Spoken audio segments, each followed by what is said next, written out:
welcome to Meet the Press Now. I'm Melanie Zanona in Washington, and if it's Tuesday, voters are voting in primaries in 4 states, all as President Trump hits the campaign trail in battleground Pennsylvania, looking to turn the page on the Iran war and focus on what matters most to voters. That's the economy, an issue where he's seen his approval numbers hit new lows in recent weeks. You're looking at live pictures here of the president campaigning in Pennsylvania's 7th district, which Democrats see as one of their best opportunities to oust a sitting Republican congressman in November, in large part by focusing on the issue of affordability. President Trump today touting the recent stock market gains, insisting prices are coming down, and also slamming Democrats for voting against his tax cuts, all as he claimed the economy would only improve from here. Our economy is ready to soar to levels the world has not seen before. I believe that, David. I think it's going to levels that nobody's ever seen before. All these factories are being built, and they're going to be occupied, and they're hiring people now. And it's going to be something very beautiful. I don't know who's going to follow me, but remember that I was the one that did it, okay? I got here, my first day, the fake news is screaming at me, what about affordability? I'm only here one day. Remember, eggs were up about 5 times higher than they ever were. And we have prices are coming down right now at levels that you've never seen. And now with oil crashing, you're going to see something really amazing.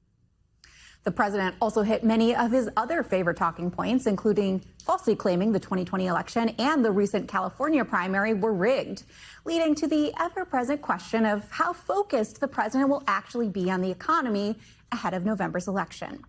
It all comes as voters are heading to the polls today in Maryland, South Carolina, Utah, and New York, where a handful of Democratic primaries could be a bellwether for the direction of the party, and also test the strength of Mayor Mamdani's influence within the Democratic Party. Mamdani is putting his political capital on the line in 3 New York City primaries. Get out and vote. This is the team. This is our year. The mayor is backing progressive challengers to 2 Democratic incumbents, throwing his support behind City Comptroller Brad Lander against Congressman Dan Golden, and endorsing Democratic Socialist Daria Lisa Avila Chevalier over the chairman of the Congressional Hispanic Caucus, Congressman Adriano Espaillat. Mamdani also supporting another Democratic Socialist, State Assembly member Claire Valdez, not the candidate being backed by retiring Congresswoman Nydia Velázquez. Joining me now is our NBC News team. Senior national politics reporter John Allen is at the White House. Capitol Hill correspondent Julie Sirkin on the ground in New York City. Senior national political reporter Sahil Kapoor has the view from Maryland. And of course, if it's Tuesday, chief data analyst Steve Kornacki is breaking things down at the big board. Thank you all so much for joining us. I do want to start, though, over at the White House.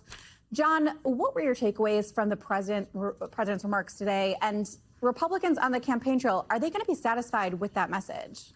Yeah, by and large, Mel, this is what Republicans want to hear. He is on message. He is promising a better economy, a brighter future, unicorns perhaps. But the president being on message about things getting better from where they are is exactly what Republican candidates are going to want to hear. Of course, the president is given to some diversions from that basic economic message, and they would like to hear less of that and more about what he sees as a positive, talking about oil prices coming down.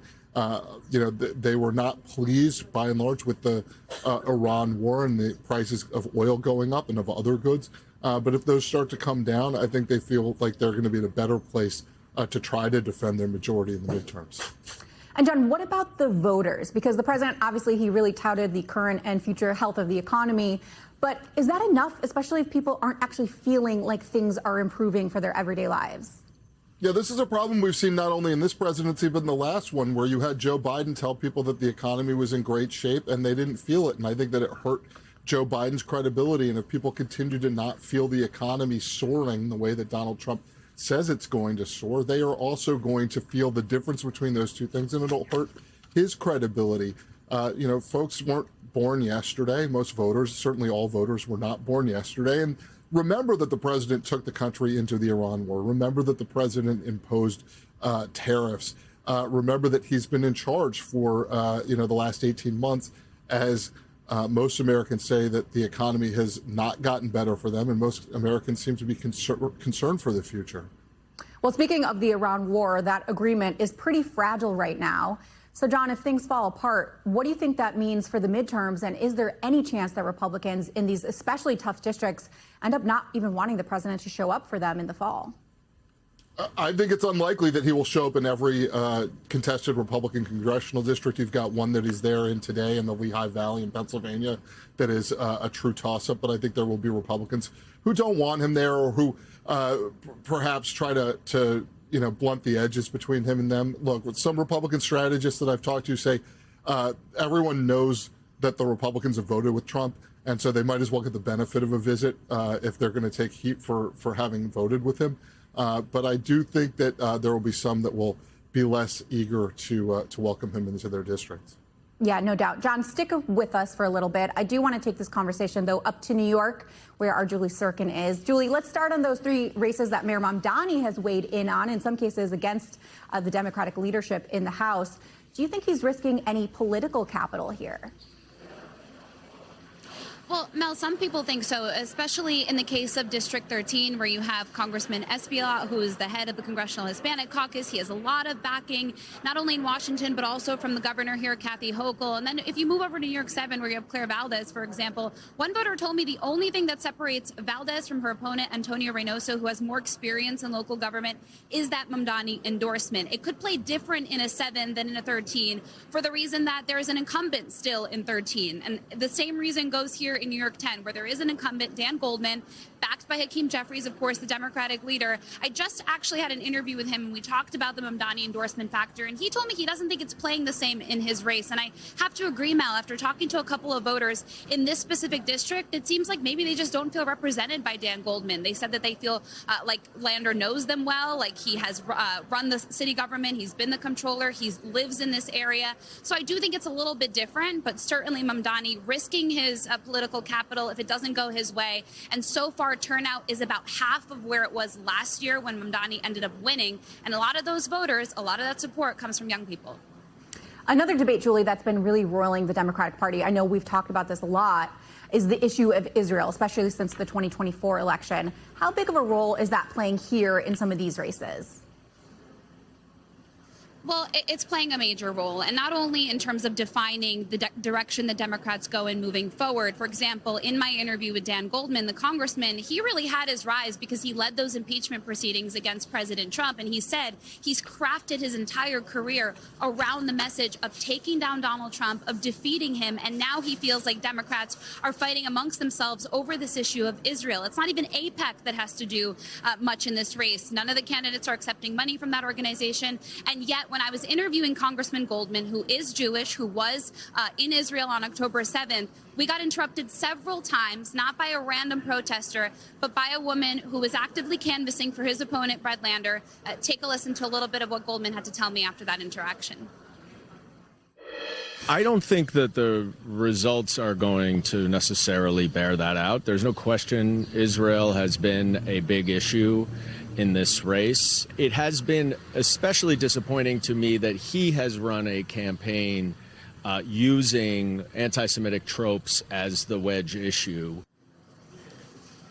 Now, Mel, both Goldman and his opponent, Brad Lander, are Jewish Americans. Lander, though, believes that Israel should not have funding for its Iron Dome, for defense capabilities. I will tell you, though, for Goldman, this has gotten really personal. He seemed a little bit deflated today when he came across that protester. And he just had a situation yesterday when he visited a coffee shop. Interaction went fine. And then afterwards, the owner of that coffee shop refunded him and made a post on Instagram about the congressman's support for Israel. And Julie, we're also watching a very crowded Democratic primary in New York 12 to replace retiring Congressman Jerry Nadler. That's where outside spending from AI companies has really emerged as a dominating issue. What's the debate there?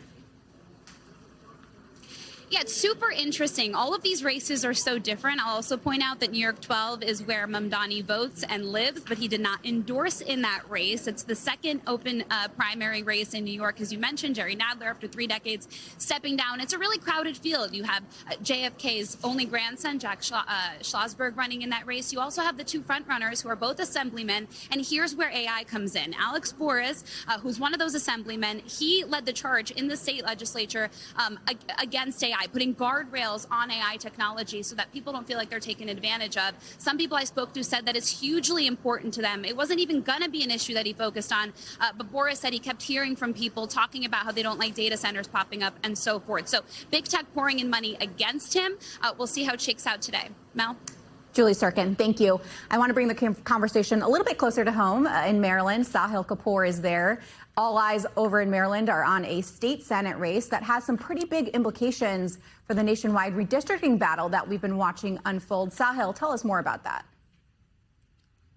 Yeah, absolutely, Mel. This is a fascinating race, and it's emblematic of some of the biggest and most consequential divides within the Democratic Party that we're seeing play out all over the country, the progressive versus moderate divide, insiders versus outsiders, anti-incumbency currents that we will soon find out may or may not be strong enough to sweep up Maryland Senate President Bill Ferguson, a Democrat who has been dominating in this Baltimore district for the last decade and a half and now faces a serious challenge from the outsider candidate, Bobby Le Pen, who's an Army veteran. He's running on a progressive platform of change and a more combative Democratic Party. He told me just moments ago he feels like Bernie Sanders running against Chuck Schumer.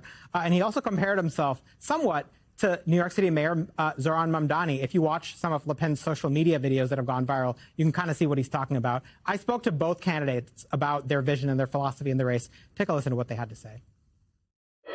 Yeah, I mean, I think firefighters don't fight fire with fire. In fact, they fight it with water, and they put the fire out. And I think that's because you have to be strategic and thoughtful. You don't want to burn the house down. You want to actually stop the fire. And I think that's where Democrats really have to make sure that we are making the thoughtful, purposeful decisions. People do not get over losing their democracy. People do not get over what is happening in this country. They want Democrats. They want real Democrats to stand up and fight back, 10 toes in the ground, face to face, and push back, because our very freedoms are at risk.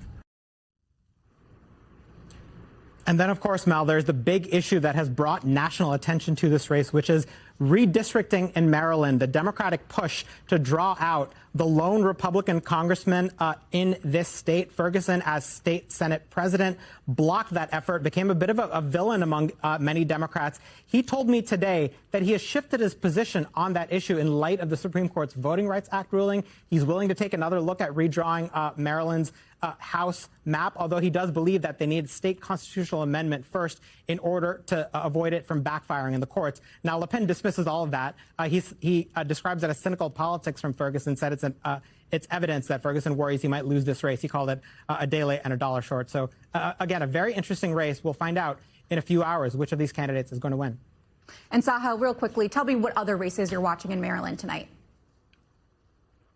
Yeah, a couple of them. There is one in Maryland's 6th Congressional District, D.C. suburb, stretching up from Montgomery County to the western part of the district. April McLean Delaney, the sitting congresswoman of one term, is running against David Trone, who held that seat for several cycles. He ran for Senate last time. He lost. Now he wants his old seat back. It's hard to turn on a TV, even in the D.C. area, and not see these two running ads. They're both spending a lot of money. Delaney is running with the support of the sitting governor, Wes Moore, and Senator Angela Alsobrooks, who defeated Trone last time around.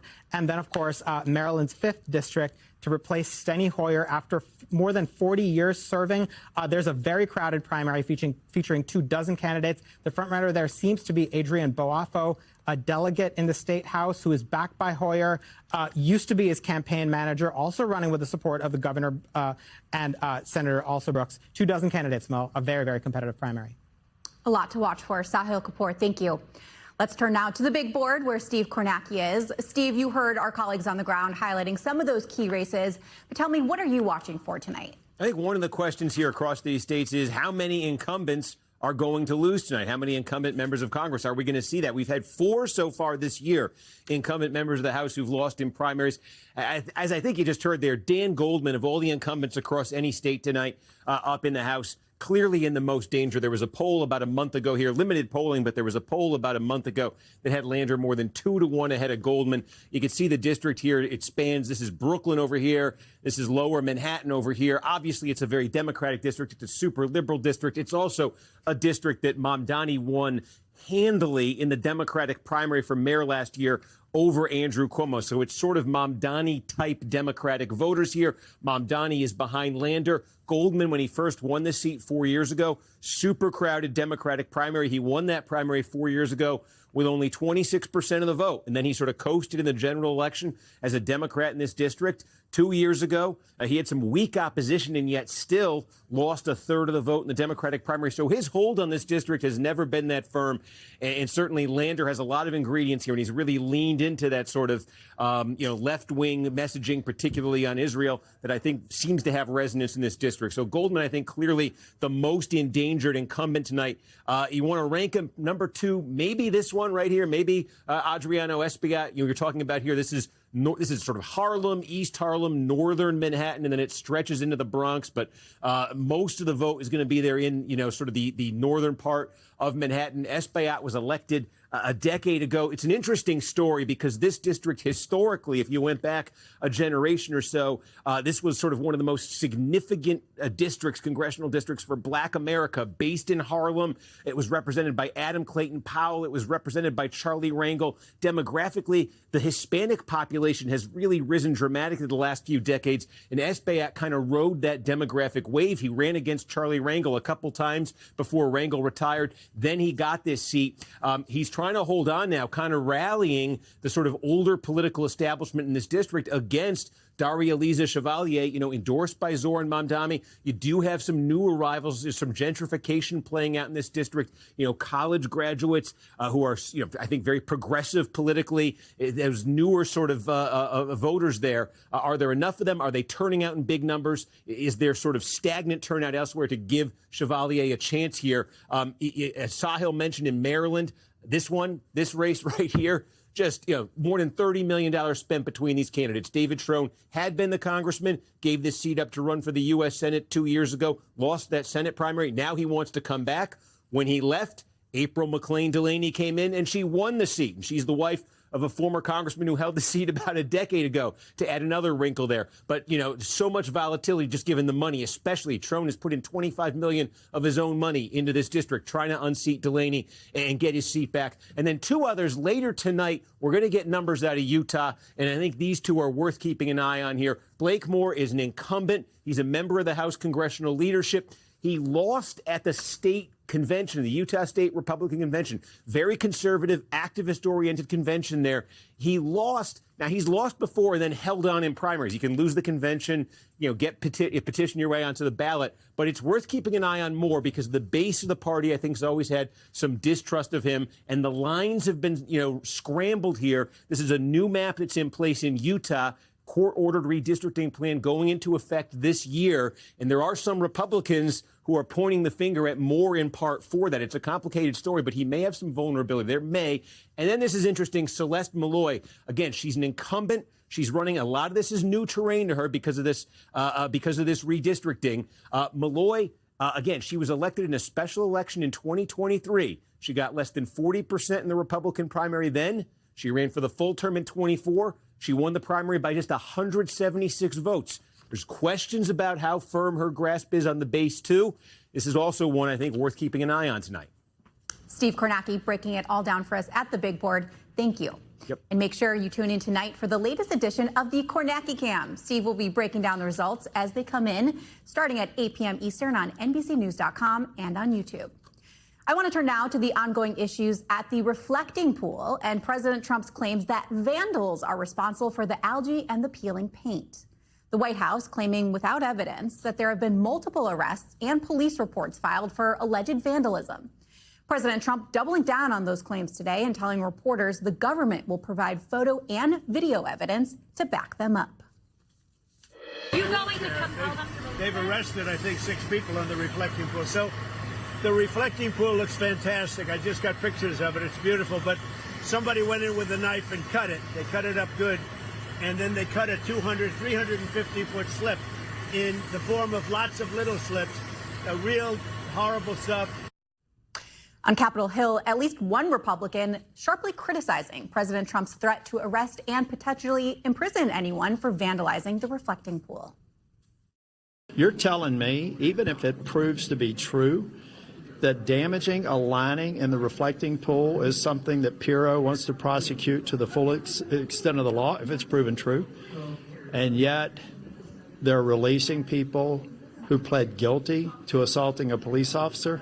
What freaking parallel universe did I just wake up in? Senator What? He says there's this 300-foot gash that someone put a knife in. They're going to drain the pool, but look at that, man. I'm telling you what. I'd like to think a $15 million membrane could withstand a pocket knife. I don't know anything about the reflection pool issue. I don't know how to build a reflection pool. I don't even have a swimming pool, so I'm not qualified to talk about what went wrong. You know, there's a rule around here that a lot of people don't follow, and that rule is if you don't know, shut up. So I don't know, so I'm shutting up. The ever-quotable John Kennedy. John Allen is still with us at the White House. John, I want to ask you, the president said yesterday that there's evidence of vandalism. Has the White House provided any proof of that? The White House has not put out any proof of that. The National Park Service has not put out any proof of that. In fact, no law enforcement agency at the federal level or any other level has put out proof of that. You heard the president say that someone cut a 350-foot long gash with a knife. Would be an amazing feat to do that. 350 feet, just so folks understand, is more than a football field long. That's a great point, John. The drama over the pool also comes as we have new photos of the Kennedy Center with President Trump's name removed. Has there been any reaction from the White House yet? Not heard any reaction from the White House on the removal of the name, except for there is a lawsuit that is still pending, that is still, at least they're still fighting over that. So we'll see what happens there. But I am told, Mel, that the tarp is still in place, the tarp that you just saw there in the images on our screen. Yeah, John Allen, thank you. Coming up, talks, tensions, and conflicting accounts. News discrepancies today on where negotiations between the U.S. and Iran really stand on the critical issue of nuclear inspections.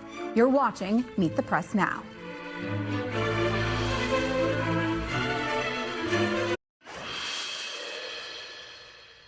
Welcome back. Major disputes are already emerging in the high-stakes talks between the U.S. and Iran, with both sides making conflicting statements about one of the thorniest and most complex issues, Iran's nuclear program.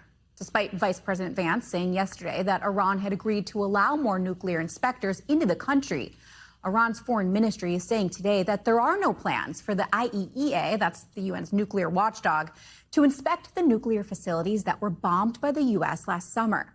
President Trump this afternoon pushing back and saying it's a requirement for negotiations to continue. Iranians are saying there's no scheduled visit for the IAEA inspectors. Is that part of your agreement? They're wrong. They're wrong. They know they're wrong. They told us inside, and we have it down, 100% inspections. And if they were right, I'd cancel the meetings right now. But President Trump also said there was, quote, no rush to get inspectors on the ground. Joining me now is NBC News Chief White House Correspondent Garrett Haake and Ken Pollack, Vice President for Policy at the Middle East Institute. Thank you both so much for joining us. Garrett, I want to start with you over at the White House.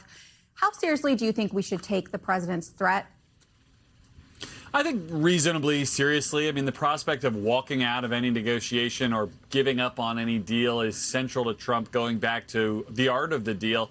But I also think it's important, and he understands this, we've heard this from a lot of Senate Republicans, that he maintains some kind of credible threat when it comes to the Iranians. And the idea that he could still walk out and resume bombing is kind of the only tool in his kit right now. So whether it's real or not, I do expect him to continue saying it over and over again when these issues come up. And Garrett, I also want to ask about the Senate just passing a war powers resolution that was passed by the House. It comes after we've heard some Republican criticisms about the preliminary agreement with Iran.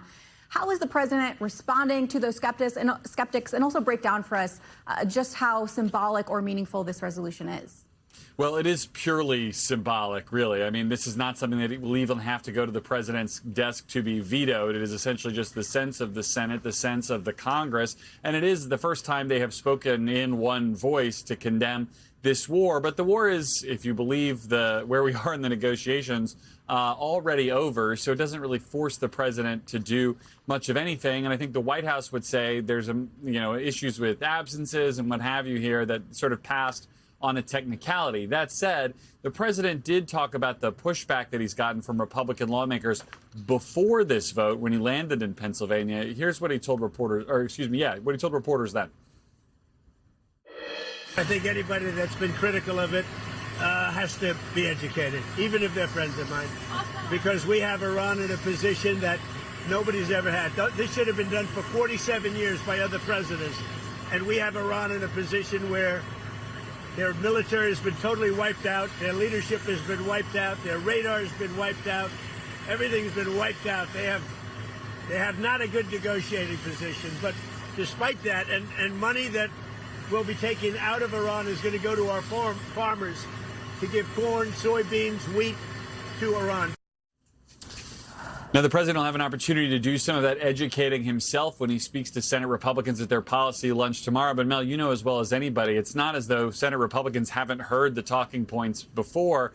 They're just not sure they believe them. Going to be a very interesting meeting on Capitol Hill tomorrow. Garrett, the administration is also touting the shipments of oil that are making their way through the Strait of Hormuz. What is the status of that vital waterway? Yeah, look, that progress is real, although it's not quite at the level that the president claims. There are various tracking firms that keep an eye on the number of ships going through the strait. Yesterday, it was something like 15 tankers that passed through. We're seeing a steady uptick in the number of these kind of large vessels moving oil and other goods in and out of the strait. Some of them are Iranian vessels, some are otherwise. But the net effect here is that oil prices are falling worldwide and gas prices are falling domestically. They're both still above their pre-war levels, but they're down into much more manageable numbers across the board. That's real progress for the White House to point to. Politically, I think it's still an open question whether the damage there has already been done, though. Garrett Haake at the White House, thank you. Ken, turning to you now, the president, as you heard, is threatening to pull the talks if Iran does not agree to new nuclear inspections. How do you see all of this playing out, and could the talks fall apart just based on this alone? Well, first of all, I mean, obviously they could, but let's recognize the president has invested a great deal in these talks. And I'll put it this way. The Iranians don't seem to think that he has any interest in going back to open warfare with them, which I think does, unfortunately, reduce our ability to negotiate with them because we have less leverage. At least they think that we have less leverage. We should also remember, these are the Iranians. The Iranians like to negotiate. They think that they are great negotiators. They have a bad habit of over-negotiating. They drag on negotiations forever, thinking that they can always squeeze one last drop of juice from the lemon. None of that suggests that this is likely to be solved quickly. Another big sticking point has been the conflict between Israel and Hezbollah. How concerned are you that that conflict could derail these negotiations? And do you think Prime Minister Netanyahu can really rein in the far elements of his coalition? So I think that Prime Minister Netanyahu has a very strong position when it comes to Israeli operations in Lebanon. In terms of affairs on the West Bank, that's much harder for him to control with regard to his coalition. As far as Lebanon is concerned, that's really under the control of the Israel Defense Forces. He is their commander-in-chief. They'll do what he tells them to do. But, here we get into another point that you've already raised, Mel, which is a very important one, which is Lebanon is one of the areas where Israeli interests are different from American interests. And in particular, Israel's ideas, Israel's strategy for securing its interests, very different. So, in Iran, for instance, the U.S. tends to be much more concerned about opening the Strait of Hormuz. The Israelis much more concerned about Iran's ballistic missile program, its proxies. In Lebanon, the U.S. just wants the fighting to end. The Israelis want to see Hezbollah disarmed. And while that's an American interest too, so far President Trump seems to be signaling that simply ending the fighting, which is what the Iranians are demanding to make a deal, is more important to him than what the Israelis want, which is Hezbollah's full disarmament. And meanwhile, Secretary Rubio, he's in the region trying to sell this agreement to Gulf leaders. Here's some of what he said. I think good groundwork was laid over the last 72 hours, but a lot of work remains to be done, and we want to hear from our partners. We want to make sure that their views are taken into account, and we understand their security concerns, their regional economic concerns as well. On the issue of the reconstruction fund for Iran, the Vice President and the President both insisted the U.S. will not pay any money into that fund. Are you going to be asking Gulf allies here to consider helping with that? No, that's far down the road. It's a part of what's discussed that could happen. If Iran makes a decision, if its leadership makes a decision that they want to be a country instead of a revolutionary movement that exports terror, they're going to have an opportunity to do incredible things in Iran. Ken, what will Gulf leaders want to see as part of any final deal? Oof, this gets hard, Mel, because the truth of the matter is what our Gulf allies really wanted was to see the end of the Iranian regime, right? Important to remember, they didn't really want this war. Most of them opposed it when they got dragged into it. They wanted to see the U.S. finish the job. Now that, too, is being taken away from them. They're really caught between a rock and a hard place. And so what they're trying to do is to minimize the damage, make sure that the Strait of Hormuz is open, and make sure that this Iranian regime, and we need to remember, this is a much harder line version of the Iranian regime than the one that we had at the beginning of this war. That's a big concern for them. And the Gulf states want to make sure that this Iranian regime has as little leverage, has as little money, and has as little military capability as is possible. Ken Pollack, thank you.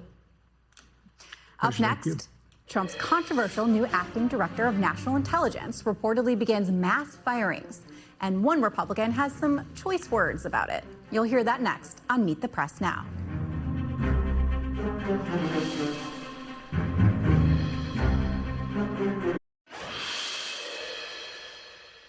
Welcome back. The president's controversial pick to be acting director of national intelligence appears to be wasting no time following through on the president's directive to downsize the agency. According to a source familiar with the matter, Bill Pulte, who was seen here in the Oval Office yesterday, has begun mass firings at the Office of the Director of National Intelligence. That move already getting backlash from some lawmakers, including from Republican Senator Tom Tillis, who has already been an outspoken critic of the president, putting Pulte, a Trump ally with no national security experience, at the helm of the intel agency. What about Bill Pulte starting mass firings? Well, you know, if Pulte does a reduction in force the way that I've been engaged to do it before, where you do the analysis, you make sure you retain the most capable people, and you only eliminate the people whose jobs can be either automated or never should have been there, good. My guess is, based on his past experience, it's just going to be another hot, steamy pile of dough. Joining me now is NBC News intelligence reporter Dan DeLuce. Dan, you've been on top of this story, has done some great reporting. Tell us what we know about these firings. So we don't know how many have been fired. We know it started yesterday. And we know late on Thursday, before Pulte took over on Friday, officially, he put out a request to ODNI staff saying identify 400 employees to be fired at the National Counterterrorism Center. So that has raised all these alarms on the Hill, as you just heard. And how much do you think these firings could potentially impact the intel community's ability to do its job? This is the question, right? So if you fire a lot of people quickly, maybe without a careful review, at what point does that lack of expertise actually create a real risk? And so you have a lot of former intelligence officials, CIA officials saying they're worried that this is pushing the envelope too far, too fast. Like, yes, you could make an argument there's some room for downsizing, but they're saying Pulte has no national security or intelligence experience whatsoever, and he's proposing some pretty drastic cuts. So there's a lot of concern. And keep in mind, one last thing. Yeah. This office was created after the 9/11 attacks to make sure that there would be no gaps, no stovepiping, that all information would be shared and a terrorist attack would be uncovered. And there has not been a major terrorist attack since 9/11. So what is at the center of these worries? I mean, what are the stakes here? Is it a potential another terrorist attack, something slipping through the cracks? I think that's the main concern. And then there's this additional concern that you hear mainly from Democrats, which is how Pulte operated in his former job at the Federal Housing Regulatory Authority, right, where he used information to go after the president's perceived political enemies. So now you have concern that he may have access to all sorts of sensitive information and may try to misuse it. So they're warning him not to do that. And you heard those colorful remarks from Senator Tom Tillis criticizing this move. How do you expect the rest of the Capitol Hill lawmakers to respond, though, to this, especially if Pulte's in the job for a long period of time? That's right. So, I mean, they're saying by law, he's supposed to have national security experience. He doesn't. And so you have the head of the top-ranking Democrats on the House and the Senate Intel committees saying, warning him basically in a letter this week saying, do not misuse or abuse your authority to seek retribution against political opponents. Intelligence is supposed to be unbiased. It's supposed to help the president make decisions and not be used as a political weapon. And they also question, what about these cuts? You know, how could you possibly know how many people to cut at this point without a more careful review? Dan DeLuz, thank you so much for your reporting and insights. After the break, Primary Day Showdown. The panel will be here to break down what we're watching tonight. This is Meet the Press Now.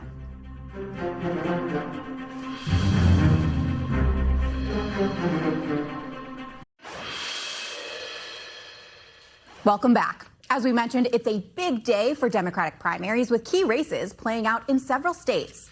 That includes in New York, where Mayor Zohran Mamdani is testing his kingmaker abilities. Mayor Mamdani trying to bolster progressive candidates like himself who are critical of Israel and of campaign spending by the pro-Israel lobbying group AIPAC. The mayor standing by his stance against AIPAC after facing criticism from Jewish leaders following his comparison of AIPAC to, quote, monsters for what he says is, quote, dark money spending in campaigns. Here's what he said about the organization yesterday. It is a status quo for immorality. It is one that I will not accept. And when it comes to the way in which they defend the status quo, oftentimes they defend it through direct contributions, as we are seeing right now in New York 13. Oftentimes they also support the status quo through dark money. Joining me now is our panel, Reese Gorman, politics reporter at Notice, Democratic strategist Ashanti Golar, and Rob Bluey, president and executive editor of the Daily Signal. Thank you all so much for joining us. A lot to break down, especially with this primary coming up tonight. That's where I want to start, Reese. Mayor Mamdani made these endorsements. How much is on the line from him personally? Quite a bit, especially for his political kind of strength and show of strength. I mean, he's going against his own New Yorker, the House Minority Leader, Hakeem Jeffries, who has been vocally supporting these incumbents. And Mamdani, I mean, if you lose, it's never a good sign. You know, Trump loves to win as well. And he loses, he gets upset. And Mamdani, I mean, just if you want to run this city and run kind of democratic politics in the state like he wants to do, winning these races is going to be a big deal for him. Yeah, Ashanti, I want to get your take on that.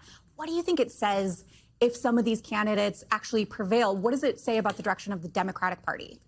What it's going to teach us is what are Democrats feeling right now? And that is what we have to pay attention to. I don't think that there just has to be this binary of, oh, we have to mobilize the base, or, oh, we have to expand, our coalition.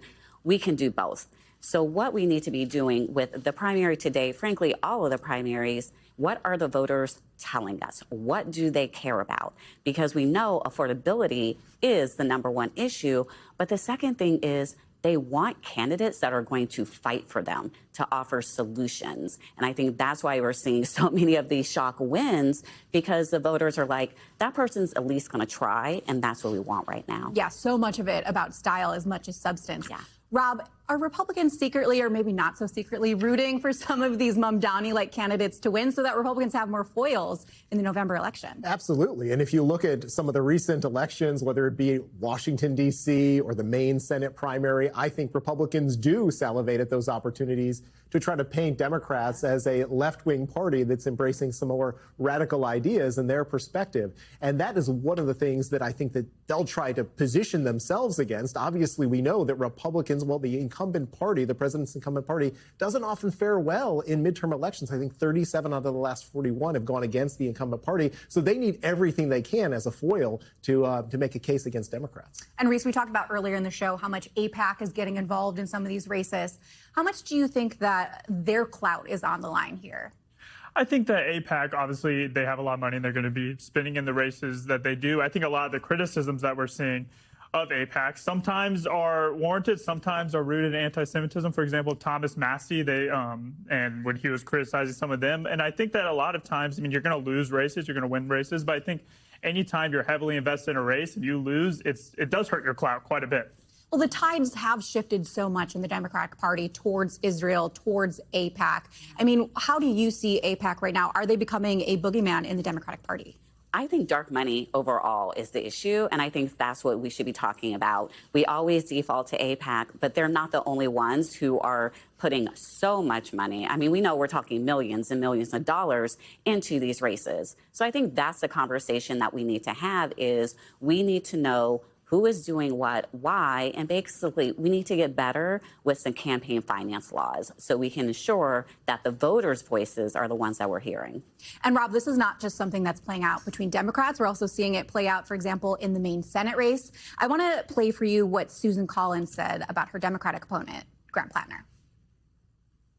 He accuses Israel of committing genocide. He praises Hamas for its tactics in killing Israeli soldiers. This is appalling. And it's important to recognize that AIPAC is made up of Americans who care deeply about our relationship with Israel. Plattner makes it sound like this is some sort of evil foreign influence, and that is absolutely wrong. Rob, do you think that is an effective strategy for Republicans? It's not a surprising strategy by Susan Collins. I think she recognizes that she needs to thread the needle carefully in Maine. She can't be overly supportive of President Trump given the electorate in Maine, but she also wants, going back to our earlier conversation about Democrats nominating some of the more extreme candidates, she needs to paint Graham Plattner in that position, and whether that be to target him as an anti-Israel candidate on the part of the left or just somebody whose voting record potentially would be out of step with Maine, that's what she needs to do. She has an independent streak, and that has been successful for her now in, 5 elections so far as the senator from Maine. And besides Israel, we're also seeing how AI is becoming such a big factor in so many of these races, and particularly data centers. But how much are you seeing this play out, particularly in New York tonight, in New York 12, Reese? I think a lot of kind of candidates are, data centers are kind of becoming one of the big boogeymen right now because it's something that a lot of people don't want. They're paying higher energy costs, higher water bills, and they believe that that is kind of on behalf of data centers. So we're seeing that a lot of candidates now are running opposed to data centers. Yeah, and we're also seeing a lot of AI groups, both for and against AI, starting to spend in these races, which is an interesting storyline. Another storyline I want to turn to, Rob, is Trump is going to be on the Hill tomorrow meeting with Senate Republicans. It comes amid this showdown between GOP leader John Thune and Trump over the SAVE Act. How much of a reality check do you think Republicans are actually going to give the president when it comes to the SAVE Act? Or do you think Trump is just going to be digging in his feet over this? Well, based on the fact that they seemed to target Mike Lee last week and give him an earful about the Save America Act, I do think that there will be some senators, maybe a John Cornyn type, who decides to speak out on this. I hope that they don't. I hope that instead they have the resolve to get behind what the president's agenda is. After all, he knows and he is in touch with the conservative voters who I think ultimately are going to probably be a decisive factor in whether or not they turn out for the midterm elections. And so we know from not only the polling, but President Trump's own election, that election integrity and immigration are big issues. The Save America Act combines those two, and it's why you see Senator Mike Lee pushing it so aggressively. So I hope that the president not only sends them a strong message on that, but also gets them to consolidate some support around a reconciliation bill, which Reese knows is going to be a high hurdle to overcome with the narrow margins in the House and the Senate. But it's an important deliverable that the president needs to get behind. Reese, I want to stick on this topic, and I also want to play some sound from Republicans talking about all of this. Let's take a listen. There are not the votes to nuke the filibuster, and there aren't going to be 10 Democrat votes to all of a sudden support the Save America Act. Those are just hard realities, and I think people at some point have to come to grips with that. When John Thune says he doesn't have the votes on the SAVE Act, he doesn't have the votes on the SAVE Act. I've been around here long enough and been through enough battles and counted enough votes to know that it doesn't just magically occur, no matter how much you wish it would happen. I think this is contributing to too much infighting, and which is not helpful to us in terms of our chances of winning the midterm. And as Cornyn said there is some concern among Republicans that this could all be a distraction, especially as they just passed a housing affordability bill. Reese, talk to me about the conversations on Capitol Hill right now. What is the mood among Republicans, especially ahead of this meeting tomorrow? Senate Republicans are just kind of banging their head against the wall because, to Thune's point, there aren't the votes. We've seen it put up before. There are not the votes to pass it with 60 votes. There aren't the votes to nuke the filibuster. It just isn't there. I mean, and you're not going to convince Susan Collins, Lisa Murkowski, Chuck Grassley, John Cornyn, Tillis to suddenly nuke the filibuster. I mean, you don't even have 50 votes to do that. And so Senate Republicans are very, very upset, and it's even aggravating House leadership. We saw Anna Paulina Luna today, along with some of her colleagues, say that they're not going to vote for anything. They're going to try to lock down the floor until the Senate passes the Save America Act. First of all, they made this threat countless times. Made it back in March. They did not hold true on it, but as one does. But I mean, it just is aggravating a lot of people because people like Mike Lee, they view, are giving false hope to conservative activists, to Trump, and when in reality, there just aren't the votes, especially in an election year, to do this. And thank you. We're going to have to leave the conversation there. Reese, Rob, and Ashanti. But still to come, crime and punishment. A federal judge rebukes the Trump administration and delivers the Justice Department a major setback in its criminal investigation of Minnesota Governor Tim Walz. We'll explain. Stay with us on Meet the Press now.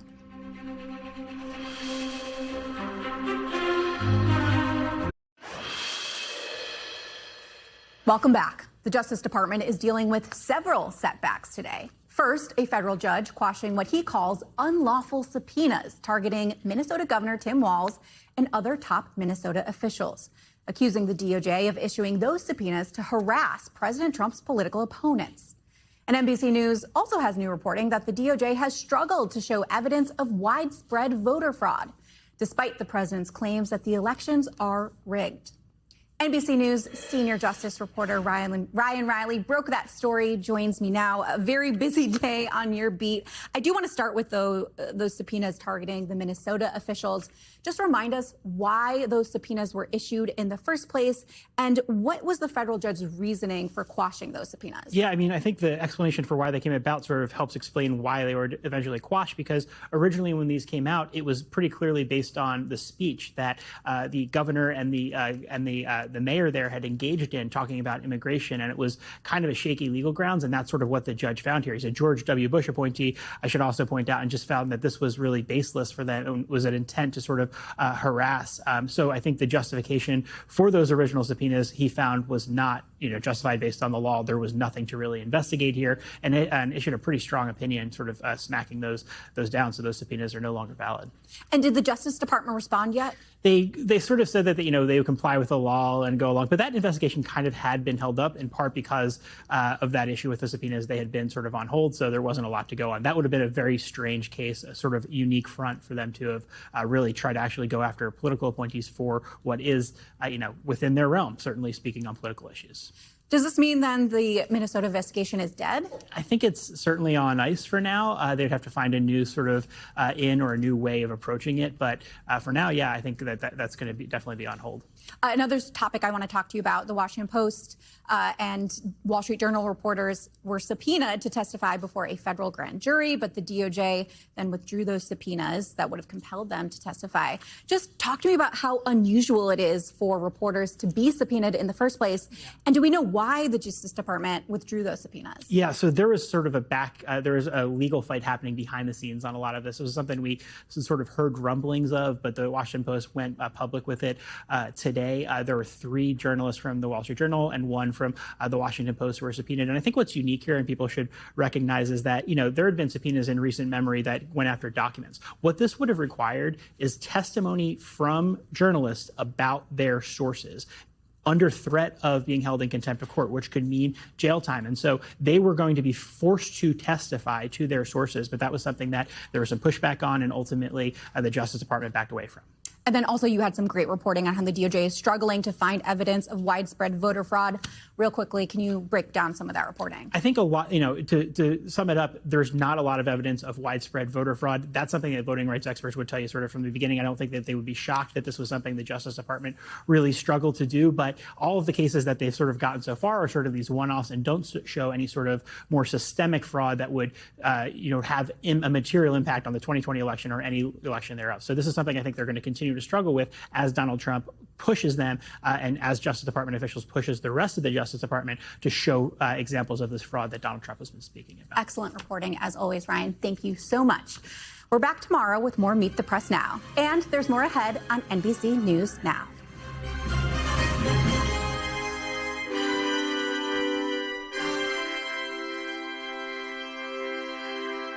We thank you for watching, and remember, stay updated on breaking news and top stories on the NBC News app or watch live on our YouTube channel.